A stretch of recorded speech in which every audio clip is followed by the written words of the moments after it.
group of people who control what you are allowed to see. The news you read, the videos you watch, the posts you engage with.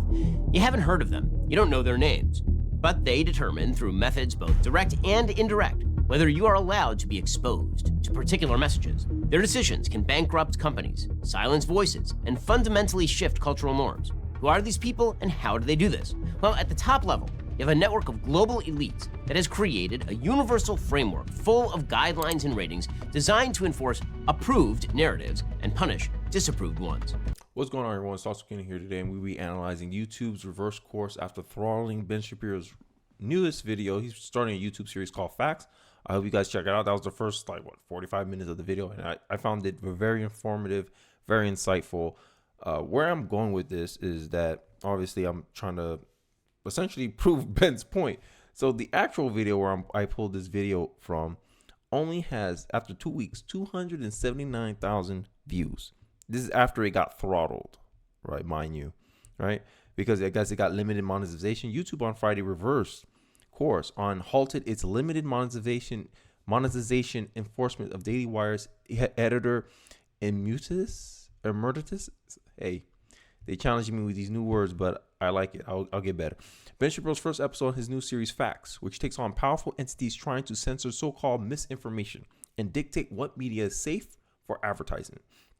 And this has been a big problem that I feel like I'm personally facing, but anyway, I don't cry victim. I'm just going to keep pressing on, right? There's some videos where if I talk about Trump, it gets a lot of views. If I talk about Biden, it don't get a lot of views, and I get a lot more hate comments, right? So I'm in a personal, anecdotal way, I experienced something similar to this, but I don't give a damn. I'm still going to post the videos. I don't stop, right? That's how I am, right? So the reversal comes after Media Research Center, Free Speech America pressed YouTube after why monetization of Shapiro's video was suppressed. MRC said that YouTube effectively refused to acknowledge that the platform had ever limited the video in the first place.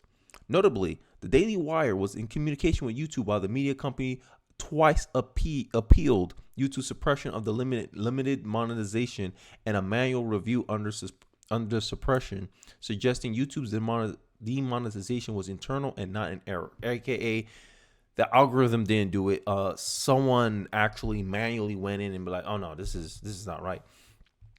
In order for the video to monetize on YouTube, it must comply with AdFed. Obviously, I'm under the same guidelines, which are publicly accessible and apply to all creators. A YouTube spokesperson told MRC. Under review, the video in question is currently monetized. So I don't want to go into like a big thing about monetization and all this stuff, but the whole point is there's no point going into the advertiser-friendly guidelines because a lot of it is just vague and subjective standards, right? And if something's vague and subjective, based on your position on that topic, you can take it as this is not advertiser friendly, or it is advertiser friendly, right? If I say a man can't be a woman can't be a man, based on your subjective view, if you like transgenderism, hell, if you're part of the transgender movement, then you're going to say that's hate speech. You're going to say that's not advertiser friendly, right? And how many percentage of those people make up the society? I'll say maybe less than 20%. But it's advertiser, but it's not advertiser friendly. Even though 80% of the people who watch this video may not have a problem with what I just said. They just say, hey, can you just don't see it that way? But because I don't see it a certain way, you throttle my video or you demonetize other people. You see how the game works? And a big reason why I wanted to bring up this topic is because the World Economic Forum is at the heart of all this stuff, right? And Ben mentions this also in his article. Shapiro explains how the World Federation of Advertisers, which represent 90% of global communications marketing, and the World Economic Forum are behind the scenes, are exploring a large-scale effort to influence how advertisers spend their money.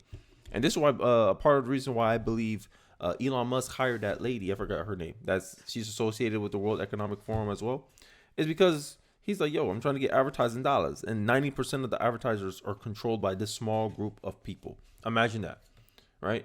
That's cronyism to me. That's a form of socialism, right? Small group of elites get to decide what 90% of marketing dollars go to. And you're going to say, oh, we're not tipping the scale. We're not putting our thumb on the scale. Typical liberal logic. Everyone's allowed to be liberal, but nothing else. That's the liberal logic. You could be anything. You have to be a liberal. You can't be anything else. That's the liberal logic here. So they if you're not a liberal, you're bad, you're evil, you're this, you're that, you're not, you're unsafe, misinformation, right? Like this is what I'm talking about. Liberals have this like perceived credibility because they're liberals, and this is why they come out with this. They make these little groups like little villains in a story in a movie. They think they're the good guys, pushing their beliefs, pushing their narratives. If I told you 90% of marketing dollars were controlled by small Christian groups and the messaging we're getting out were Christian, religious messaging, a lot of you atheist circular people would get mad about it and say, hey, these small cabals kind of control the world. But when your people do it, y'all quiet. This is why I always laugh when progressives say we're standing up, we're anti-establishment. I laugh because I'm like, yo, it seemed like to me the rich people, the billionaires and the millionaires bought out the activist left, and this is why the left don't criticize big businesses anymore. I'm reading a book currently by Tucker Carlson called Ship of Fools, and in that book, Tucker's talking about how the pro-union, pro-labor Democrats shifted into becoming this elitist, educated, I guess almost aristocratic party. He talks about that transition, how Hillary used to stand for this. Now, if you see her in 2016, she's going back on her stances. Immigration is a big switch from the Democratic Party. The Democratic Party used to be like, hey, immigration is good, but but in moderation, right? Conservatives used to be pro immigration, if you believe it or not. Right, but I'm not that old. I'm only 27 years old. I didn't know this. I wasn't alive when all this was going on. Tucker, from his point of view, because he's been around longer than me, I think he's 54 years old. He breaks down how exactly, based on his personal view, how the political shift has occurred. Now we flipped. Republicans are almost damn near anti-immigration, while Democrats are pro-immigration. And Tucker puts it out as, hey, it benefits them. And this is my argument. Why would World Economic Forum want climate change? Like the World Economic Forum was all about, oh, we're compassionate, we're about social governance. Everyone's our stakeholder. Why would they align themselves with China, who are big violators of human rights? Explain me that. Your actions speak louder than your words. And this is my ethos. This is what my father taught me. A man's word means nothing if it's not followed by action. That's what my father taught me. But, these liberals want you to believe their words. Oh, I'm a nice person. Oh, I love black people. Oh, okay. What charity you donated to? Many you ask what actions you have done, they have nothing to say. But all their action shows is, hey, we want to push a narrative that benefits us, right? And he even got in a little spat with Elon, and I'm bringing this somewhere, but this is all about facts, right?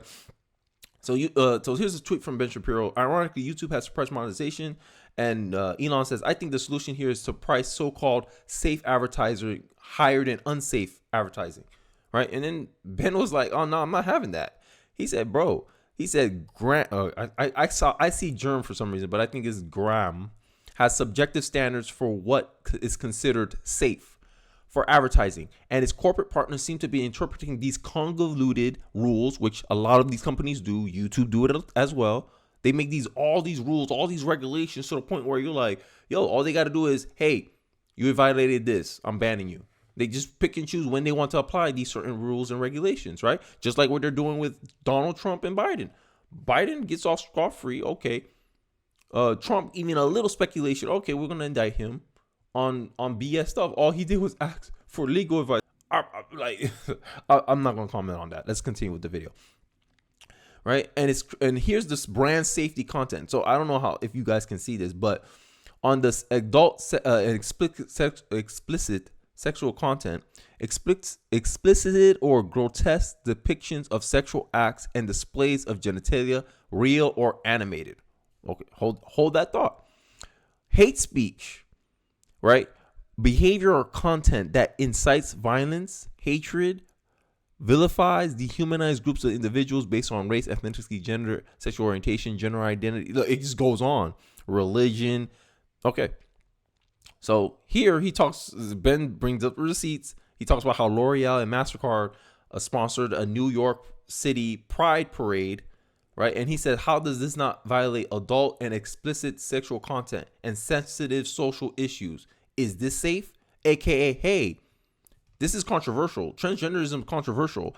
Gayness could be seen as controversial, right? It's the same hypocrisy I point out with the Amazon book.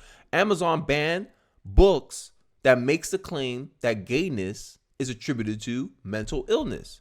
But then these same liberals who don't call out Amazon for censorship, when my governor, Ron DeSantis, decides, hey, let's not have transgenderism, let's not have gender identity in books, in our school curriculum. Oh, you're banning books. Oh, kids should be open to learn all perspectives. Okay. Why you don't have that same energy for Amazon?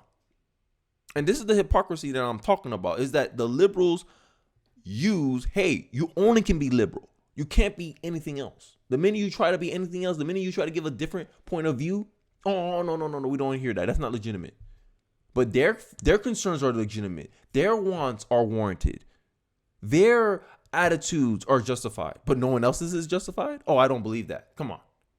We're both human here, right? So I want to end off this video with the ESG stuff, because this is at the root of all this stuff. Oh, now I'm getting this insight from Glenn Beck's book, The Dark Future. I really enjoyed the book. I just finished it yesterday. Good book. And I had highlighted some, as you guys can see, so you don't think I'm lying. Because, you know, some people think I don't read. It must be because I'm black, right? So ESG social credit scores are already incredibly popular with large corporations in America. I agree that, hey, we see it. We see Bud Light. What else? Who else? You don't understand why all these woke companies want to go woke? I think Glenn has illuminated the answer for me. Even more remarkable that 96% of the G25 250, the 250 largest companies by revenue as defined in the Fortune 500 ranking, produce ESG reports. Now, there's a place, I forgot the company's name. It's called Moody Fools, I think. Moldly Fools. I forgot the name of the company. Sorry. And they create ESG scores for all companies that have publicly available information online. So in my view, they're trying to create the solution that everyone's a part of ESG. If you're not a part, ESG is the new trendy thing. Like you're supposed to go along with this stuff, right? So they talk about, in his book, he talks about how there's an ungodly sum of money being streamed into ESG. I think this is the biggest motivator for why these companies are going ESG, because these companies are trying to use this subjective standard, which is ESG. We already see that they miss, right? They want to pick and choose when they want to apply standards and don't want to apply standards, right? ESG is being considered as a metric alongside credit ratings. Yes, you heard that right. That means if you don't have a high ESG score, that means it'll be more expensive for companies to loan capital to build out their business and products. So imagine you, Bud Light.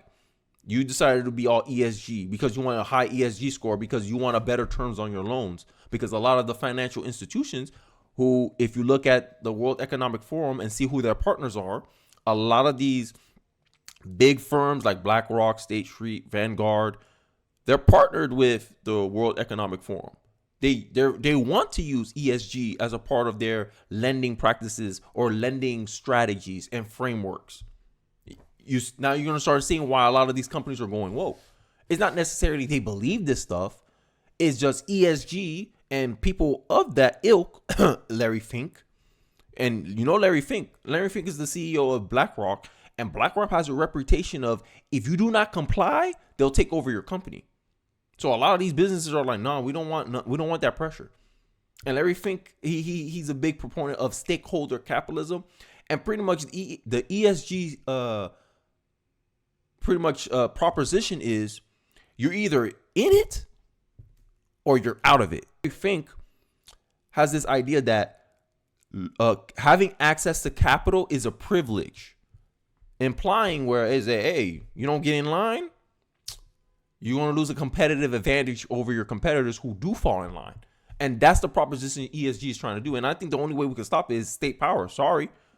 This is why I'm supportive of Ron DeSantis and his strong stance against Disney, because in my view, I think Disney is likely part of that organization as well. Maybe I can get this wrong, whatever. But it showed how moderation in all things. You can't let a corporation do whatever it wants, right? That's why I'm still in favor of some like limited regulation, but the regulation has to make sense.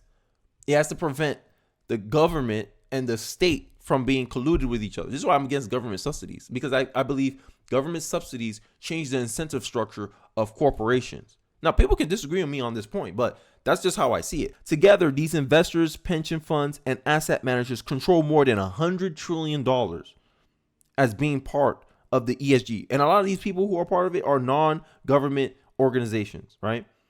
That's 5 times the size of the entire gross domestic product of the United States. And it figures that greater than the combined total GDP for the entire world, including America. A small group of people manages more than $100 trillion, bigger than any country's GDP. You think that's a good reason to go woke? You're going to have access to $100 trillion of capital. And this is what I'm saying. It seems like corporate America and this cronyism that we're experiencing today, which is cronyism essentially is a hybrid model of socialism and capitalism.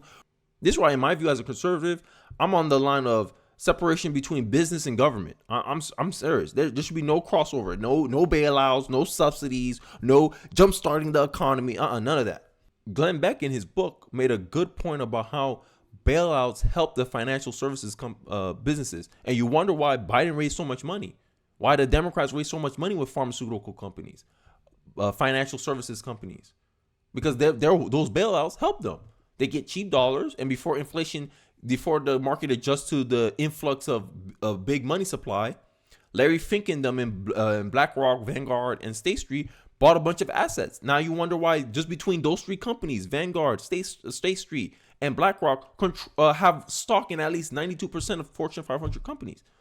You wonder why they got so much influence.